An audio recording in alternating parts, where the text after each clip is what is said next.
Perkenalkan, saya Fatul Uyun dari Universitas di Surabaya, IJLMS 243005 dari Sekolah Ekspor Lakore. Menurut saya, ekspor pohon ialah salah satu topik yang menarik dan kompleks. Memang, pohon itu bisa diekspor, tapi prosesnya tidak semudah yang dibayangkan. Ada berbagai aspek yang perlu dipertimbangkan, mulai jenis-jenis pohon, regulasi, hingga tantangan logistik dan keberlanjutan. Ekspor pohon itu ada 4. Yang pertama yaitu ekspor pohon hidup, yang memungkinkan transfer genetik dan varietas baru ke negara lain. Namun, hal ini itu perlu mempertimbangkan pertimbangan khusus terkait karantina dan risiko penyebaran penyakit. Yang kedua yaitu ekspor kayu. Ini bentuk ekspor pohon yang paling umum. Kayu dapat diekspor dalam berbagai bentuk seperti kayu bulat, kayu gergajian, dan produk kayu olahan. Yang ketiga yaitu ekspor daun. Seperti ketapang, itu memiliki nilai ekonomis tinggi dan dapat diekspor untuk berbagai keperluan termasuk pengobatan tradisional. Yang keempat yaitu ekspor biji atau benih pohon, yang memungkinkan perbanyakan varietas pohon tertentu di negara lain.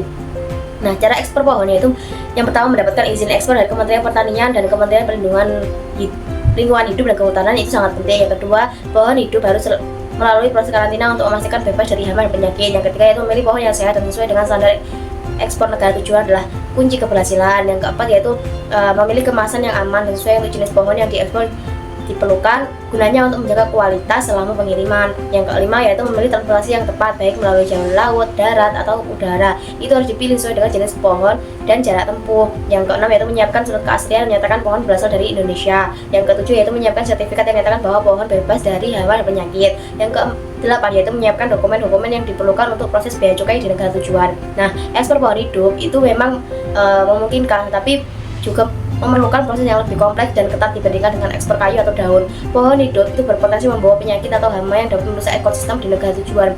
Ekspor pohon hidup harus dilakukan secara bertanggung jawab untuk memastikan keberlanjutan sumber daya alam. Nah, tantangan dan strategi ekspor pohon. Tantangannya yaitu yang pertama, peraturan ekspor dan impor yang rumit di berbagai negara dapat menjadi hambatan.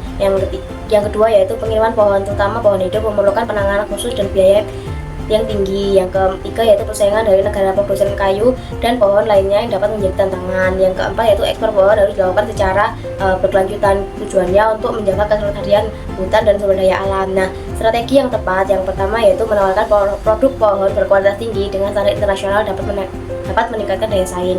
Yang kedua yaitu mengembangkan produk kayu olahan atau produk pohon lainnya, itu dapat meningkatkan nilai tambah dan memperluas pasar.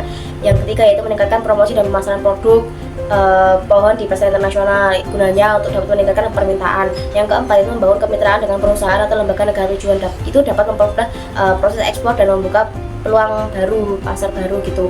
Yang kelima yaitu menerapkan praktik kehutanan yang berkelanjutan, karena ini tuh dapat meningkatkan citra dan daya saing produk pohon Indonesia. Nah, kesimpulannya, ekspor pohon memiliki potensi besar untuk meningkatkan perekonomian Indonesia. Namun, perlu dilakukan berbagai upaya untuk mengatasi tantangan yang ada, termasuk peraturan, logistik, persaingan, dan keberlanjutan. Dengan strategi yang tepat, ekspor pohon itu dapat menjadi salah satu ekspor andalan dalam meningkatkan devisa negara dan membuka peluang baru gitu.